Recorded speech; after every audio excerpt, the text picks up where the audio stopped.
Hello traders, so in this lesson, we're going to cover the three major change of characters. Our basic change of character, our internal to internal change of character, and our external to external change of character. So let's talk about the basic change of character.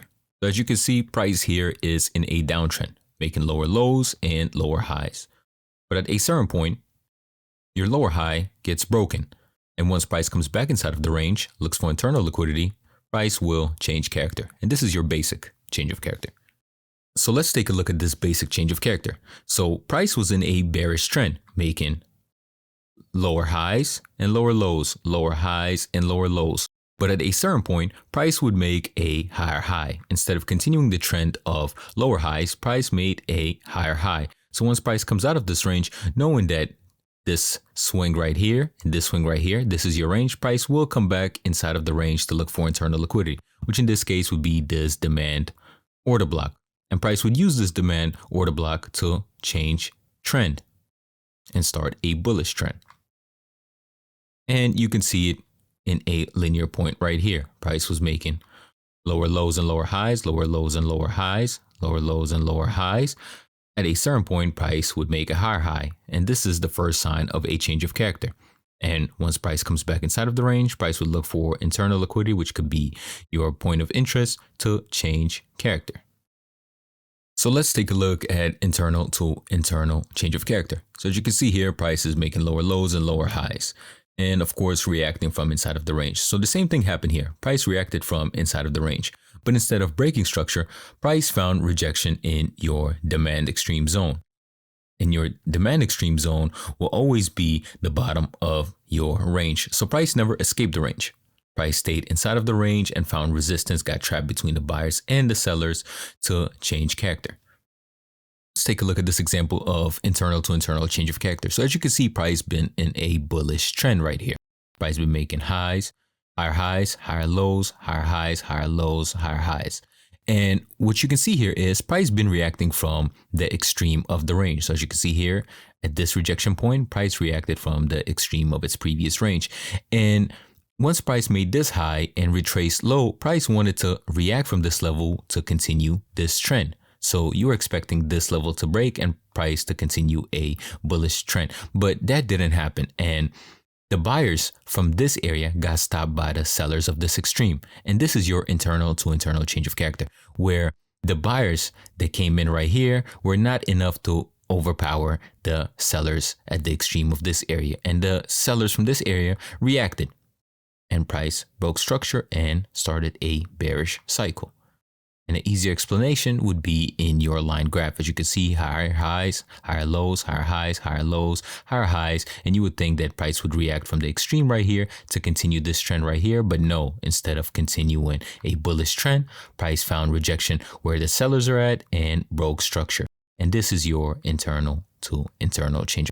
So before we proceed, make sure you like and comment on the video. As you can see, we do have our monetization turned off for a better viewer experience so you guys do not get interrupted by ads. Let's take a look at the most powerful change of character, which is your external to external.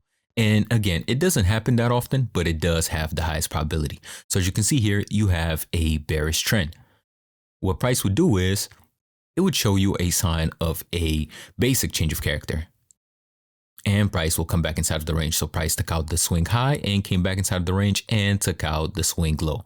So you would think this is a stop on continuation, but what price would do is price would reverse and go the complete opposite way. So the purpose of this change of character is trapping both buyers and sellers, taking both buyers and sellers out of the market before turning around and changing trend. And this is why this is the most powerful change of character, because what it does is it takes out both buyers and sellers out of the market.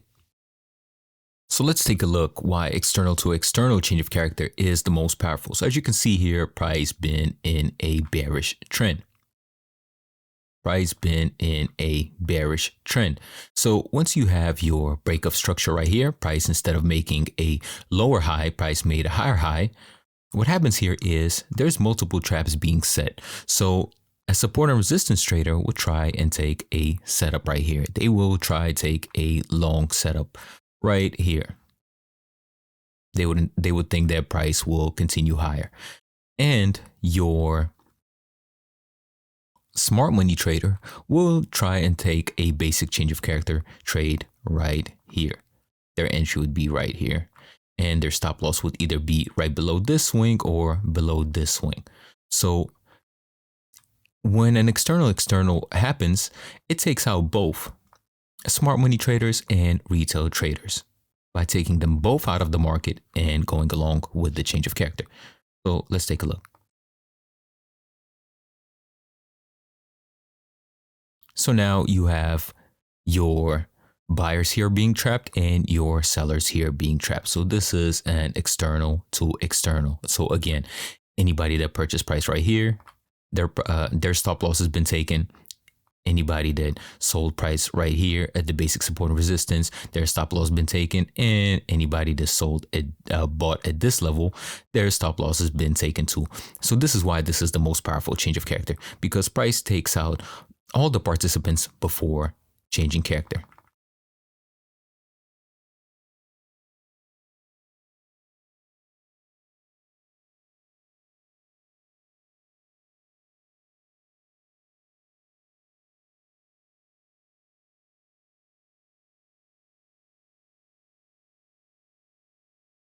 So let me explain this one more time so we can bring it home. As you can see here, price has been making higher highs, higher lows, higher highs, higher lows. So price was in a bullish trend, and this was our last range, which would be our swing high and our swing low. Price took out the swing low, and by doing that, they trapped anybody that tried to sell the breakout. And then price went up to the high of the range, which would be our swing high, and took out all the buyers who tried to buy this breakout. For then price to return back into the range and take out this level, retrace, and continue lower. As you can see here, the trend was bullish. Price would take out the sellers, take out the buyers, and then break structure and continue lower. So for a quick quiz, what kind of change of character is this? As you can see here, price was bullish, and here price is bearish. That means something happened in the middle. In the middle was your change of character. So what kind of change of character is this? As you can see here, price broke structure, taking out all the sellers. And then once price took the sellers out, price came back to an extreme level, rejected from the extreme, which obviously our extreme is breaking it into four. Our top quarter right here is our extreme. And price rejects from the extreme to change character. So this would be our basic change of character. And a good rule of thumb to follow is a basic change of character is external to internal. So again, easy way to remember this is external being taken out, a break of structure, and a retracement back to internal. And once price breaks this level, this is your basic change of character. How can you use the information that you have on change of characters to find the entry, and what type of entry would you be looking for? So let's say price breaks structure and comes back inside of the range. If you're looking for your classic basic change of character, you need to understand that your entry could come from anywhere. Why? Because this low and this high is your shelf. So start thinking of this area as there's a lot of buy orders there.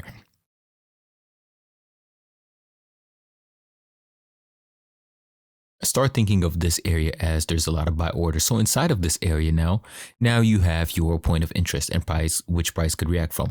A lot of times you would have a hidden block right below the range or right above the range, somewhere in between. You could have a overlapped fair value gap right here, which I do have a lesson on, somewhere in the middle.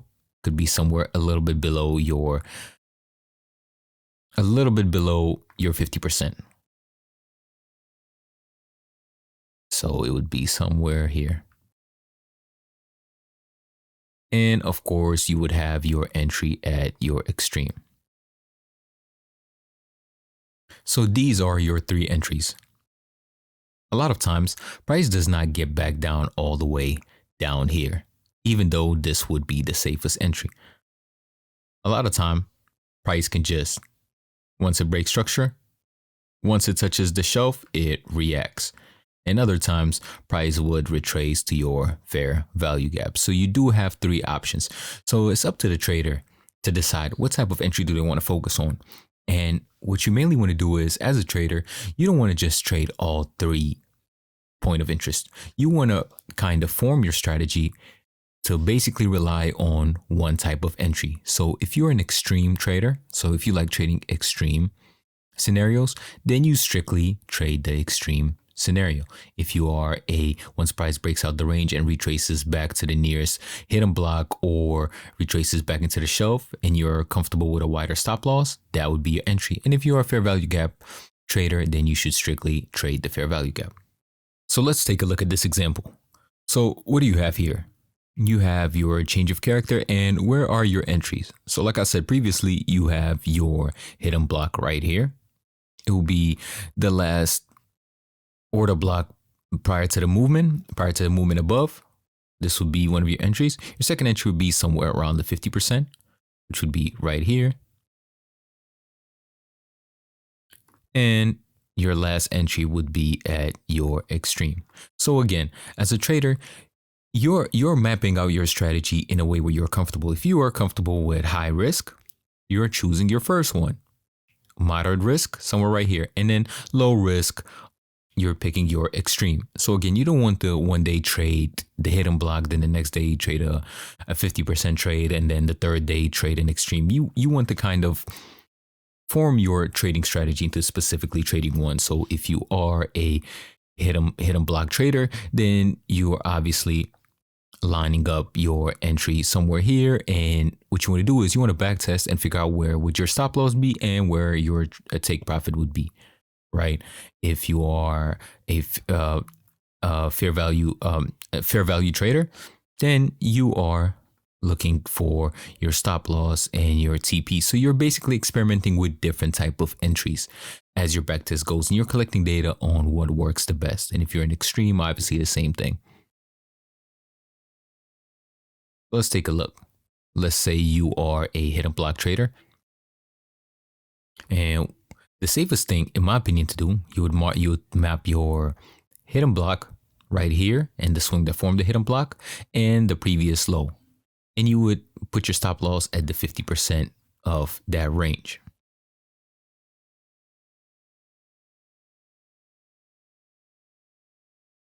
So now let's say you are a 50% trader. If you're a fair value trader, your stop loss should be beneath the low. And me personally, I'm not a fan of the 50% trade, just for the fact that if you're going to wait for price to get all the way down here, you might as well wait for price to get down to your extreme. So for me, in a lot of experience and due to current price action, your fair value trade just wouldn't work unless there is a overlapped fair value gap. If that's the case, then you can look for your fair value gap confirmation, which I made a video on previously, to enter the trade. But other than that, if it's just the order block in the middle of the range, then I wouldn't advise that. Because why? Because the stop loss would just be too big, because your safest stop loss here would be right here. And just the risk reward just doesn't make sense. And as far as your extreme, your entry would be here and your stop loss would be just a little bit below your swing. And you can take the entry back to the extreme of this range. So again, this would be the safest TP right here. And of course, your second TP could always be above the swing if you're looking for a swing trade. As you can see, price will exactly react from your extreme. Hope you guys enjoyed this lesson. Make sure you like, share, and subscribe, but make sure you use code ETMARMY for 20% off everything on the website.